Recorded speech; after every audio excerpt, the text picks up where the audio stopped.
नमस्कार दोस्तों, स्वागत है आपका वे इंस्पायर में। दोस्तों, आज हम जानेंगे कि धनतेरस के दिन क्या नहीं खरीदना चाहिए। धनतेरस के दिन से जुड़ी हुई कई मान्यताएं और परंपराएं हैं और एक खास मान्यता यह है कि इस दिन कुछ वस्तुएं खरीदना अशुभ माना जाता है। चलिए इसे एक कहानी के माध्यम से समझते हैं। यह कहानी उस समय की है जब पुराने समय में लोगों की आर्थिक स्थिति और उनके जीवन के फैसलों पर इन परंपराओं का बहुत गहरा असर होता था। बहुत समय पहले एक छोटे से गांव में एक व्यापारी परिवार रहता था। इस परिवार में 3 पीढ़ियों से व्यापार होता आ रहा था और वे काफ़ी संपन्न थे। परिवार का मुखिया, जिसे सब धर्मपाल कहते थे, एक समझदार और धार्मिक व्यक्ति था। उसकी एक ही चाहत थी कि उसके और पोते पोती परिवार की परंपराओं का सम्मान करें और उनका पालन करें। धनतेरस का दिन था और पूरे गांव में हर्षोल्लास का माहौल था। हर तरफ रोशनी, सजावट और मिठाइयों की महक फैली हुई थी। लोग अपने घरों और दुकानों की सफाई कर रहे थे और माँ लक्ष्मी की पूजा की तैयारियों में जुटे थे। धर्मपाल का बेटा रोहित इस बार बाजार जाने की जिद कर रहा था। वह कुछ नया और अनोखा खरीदना चाहता था।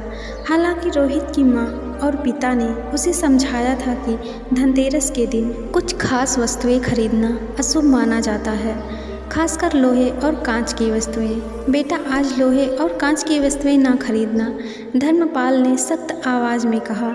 इससे धन का नुकसान हो सकता है और कई बार ये वस्तुएं दुर्भाग्य भी लाती हैं। रोहित एक पढ़ा लिखा युवक था और वह ऐसी मान्यताओं पर विश्वास नहीं करता था। वह आधुनिक विचारों का था और उसे यह सब केवल अंधविश्वास लगता था।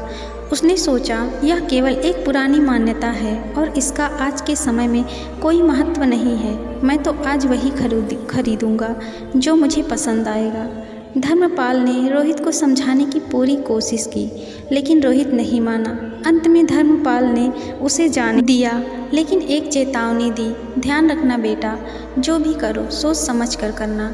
रोहित बाजार गया और उसकी नज़र एक सुंदर कांच के 100 पीस पर पड़ी। वह उस 100 पीस को देखते ही मोहित हो गया।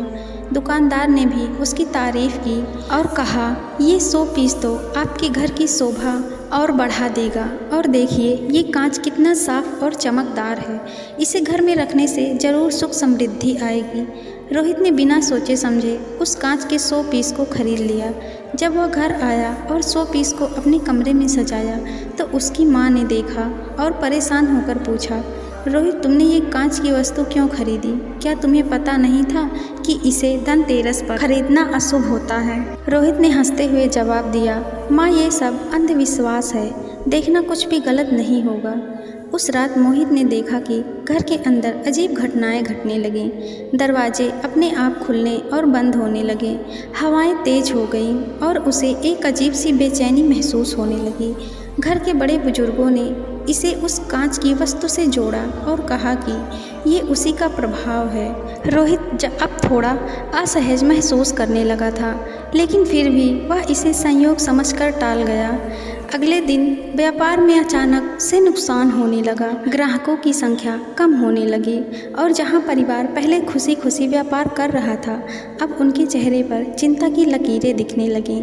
धर्मपाल को अंदेशा हो गया कि शायद यह वही कांच की वस्तु है जो यह सब दुर्भाग्य लेकर आई है। रोहित, धर्मपाल ने गंभीरता से कहा, मैंने तुम्हें पहले ही चेतावनी दी थी।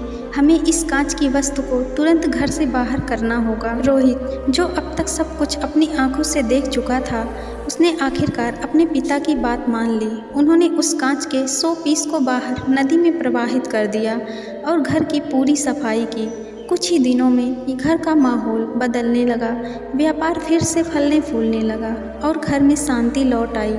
रोहित ने सीखा कि कभी कभी पुरानी मान्यताओं के पीछे कोई गहरा अर्थ छिपा होता है जिसे हम अपनी तर्क शक्ति से समझ नहीं पाते।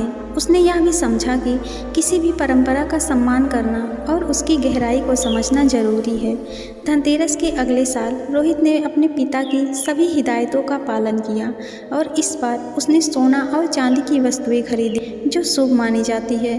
तब से परिवार में सुख समृद्धि बनी रही। दोस्तों, इससे हमें यह पता चलता है कि किसी भी परंपरा या मान्यता के पीछे कोई ना कोई कारण होता है और उनका सम्मान करना हमारी जिम्मेदारी होती है। Thank you. Please like, comment, share and subscribe. Thank you.